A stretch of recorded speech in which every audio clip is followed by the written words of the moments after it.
பகவல்பூரில் உள்ள ஜெய்ஷ்-இ முகமது தலைமையகத்தை குறிவைத்து இந்தியா 4 ட்ரோன்களை வீசி தாக்குதல் நடத்தியுள்ளது. கூடுதல் விவரங்களை தருகிறார் செய்தியாளர் மாணிக்கம். வணக்கம். இந்தியாவின் தாக்குதலில் சுமார் 12 ஏக்கரில் செயல்பட்டு வந்த ஜெய்ஷ்-இ முகமது தலைமையகம் தீவிரவாத பயிற்சி முகாம் தரைமட்டமாக்கியுள்ளது. இது தொடர்பான விவரங்களை வழங்கலாம் மாணிக்கம்.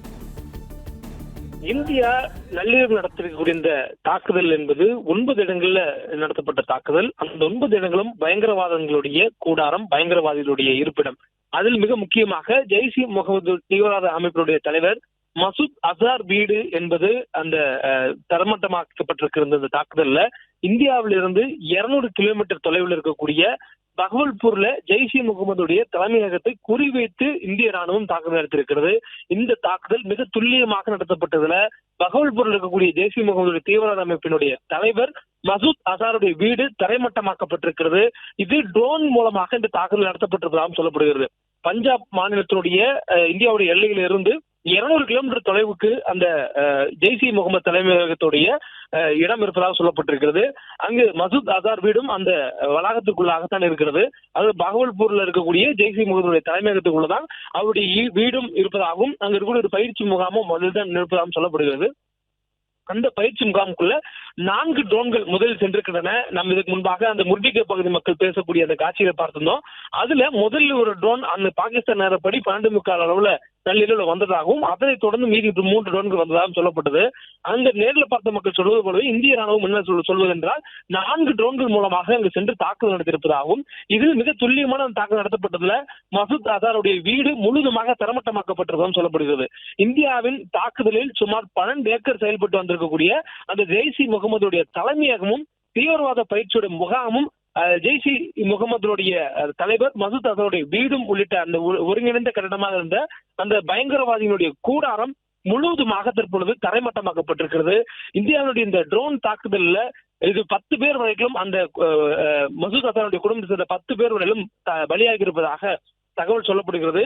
இந்தியாவுடைய எல்லையிலிருந்து 200 கிலோமீட்டர் தொலைவில் இருக்கக்கூடிய இலக்கையும் வெற்றிகரமாக மிக துல்லியமாக தாக்கக்கூடிய தாக்குதலை இந்தியா செய்திருக்கிறது. இந்திய ராணுவம் பயன்படுத்தக்கூடிய இந்த ட்ரோனை பொறுத்தவரையிலும் ஒரு மிக துல்லியமாக தாக்கக்கூடிய ஒரு ட்ரோனாக தற்பொழுது இந்தியா அதை செய்து முடித்து அதற்கான பெருமையும் பெற்றிருக்கிறது. குறிப்பாக இந்திய ராணுவம் என்பது எல்லைகளை கடந்து உள்ளே சென்று அந்த தாக்குதலை நடத்தக்கூடிய நேரங்கள்ல அதோடைய துல்லியத்தன்மையும் மிக முக்கியமானது. ஏனெனில் ஒரு இலக்கை குறிவைத்து தாக்கும் பொழுது அருகில் இருக்கக்கூடிய இடங்களில் அந்த தாக்குதல் நடத்தப்பட்டால் அந்த திட்டமும் அந்த தாக்குதலுக்கு உரியவர்களும் பாதிக்கப்படாத போது மற்றவர்கள் பாதிக்கப்படக்கூடிய வாய்ப்புகள் இருக்கிறது. இதனால் இந்திய ராணுவம் மிக துல்லியமாக தாக்க வேண்டியது, அதுவும் எல்லை கடந்து உள்ளே தாக்குதல் நடத்தும் போது மிக துல்லியமாக தாக்க வேண்டியது அவசியமாகிறது. இதனால் இந்திய ராணுவம் மிக பயிற்சி பெற்ற மிக துல்லியமான ஆயுதங்களை கொண்டு மிக பயிற்சி பெற்ற வீரர்களை கொண்டு இந்த தாக்குதல் 9 இடங்களுக்குள்ளான தாக்குதலை நடத்தியிருப்பதாக சொல்லப்படுகிறது. அதில் மிக முக்கியமாக பகவல்பூர் என்பது பஞ்சாப் மாநிலத்துடைய எல்லையிலிருந்து ஒரு 200 கிலோமீட்டர் தொலைவில் இருக்கக்கூடிய பகுதி. முர்டிகோ நகர் பகுதியில தான் அந்த ஜெய்ஷ்-இ முகமதுடைய தலைமையகம் இருக்கு. வேறக்குறைய 12 ஏக்கர்ல அந்த இடம் செயல்பட்டு வருது. நாங்க வெறும் அந்த தீவிரவாதிகளுடைய முகாம் மட்டும் இல்லாம அவர்களுடைய பயிற்சி பெறக்கூடிய இடம் அதுதான், அவங்களுடைய தலைமையகம் அதுதான். அதுக்குள்ளாகவே ஒரு மசூதி இருப்பதாகவும் சொல்லப்படுது. கூடுதலாக ஜெய்ஷ்-இ முகமது அமைப்புடைய தலைவர் மசூத் அசாருடைய குடும்பமும் அங்கதான் இருக்காங்க. இது போல் மிக முக்கியமான ஒரு பயங்கரவாதிகளுடைய இருப்பிடமாக இருக்கக்கூடியதுதான் அந்த பகுதி பகவல்பூர்ல இருக்கக்கூடிய இந்த ஜெய்ஷ்-இ முகமது தலைமையகம். அதை குறிவைத்து தாக்க வேண்டும் என்பதென்றால் ராணுவத்தினுடைய விமானங்கள் மூலமாக தாக்குதல் நடத்தப்படாம ட்ரோன்கள் மூலமாக அந்த தாக்குதல் நடத்தப்பட்டது என்பது மிக ஒரு தேர்ந்த முடிவு என்பதை உலக அளவில் தற்பொழுது இந்தியாவுடைய இந்த செயல்பாட்டு கிடைக்கக்கூடிய பாராட்டுகள் நமக்கு அது உணர்த்துகிறதா.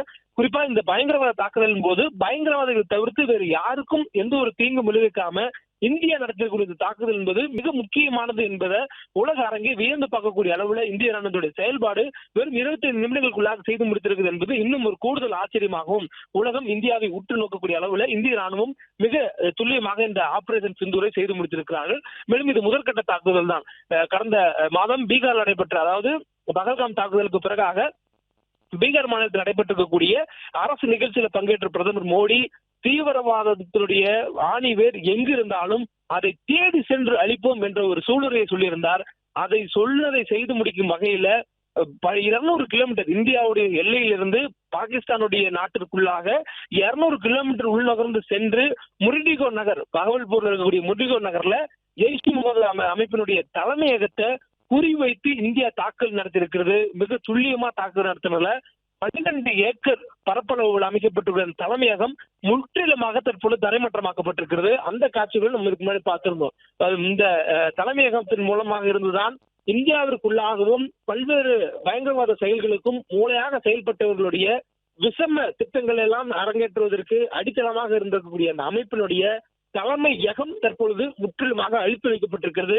இது இந்தியாவிற்கு மட்டும் பலனளிக்காது, பாகிஸ்தானுக்கும் கூட பயங்கரவாதத்தை இருக்கக்கூடிய மற்ற நாடுகளுக்கும் கூட பயனளிக்கக்கூடிய வகையில இந்தியா துணிகரமாக இந்த தாக்குதலை நடத்தி இருக்கிறது.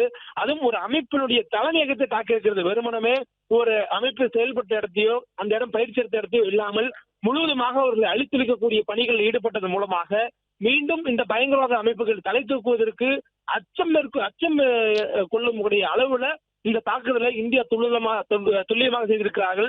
இந்தியாவிற்குள்ளோ இந்தியா மக்கள் மீதோ கை வைத்தால் அவர்கள் விட்டு வைக்க மாட்டார்கள் என்ற ஒரு அச்சத்தை ஏற்படுத்தக்கூடிய அளவுல மிக துல்லியமாக இந்த தாக்குதல். பிளே ஸ்டோர் மற்றும் ஆப் ஸ்டோரில் இருந்து பாலிமர் செயலியை QR கோடு மூலம் பதிவிறக்கம் செய்யுங்கள். செய்திகளை உடனுக்குடன் பெறுங்கள்.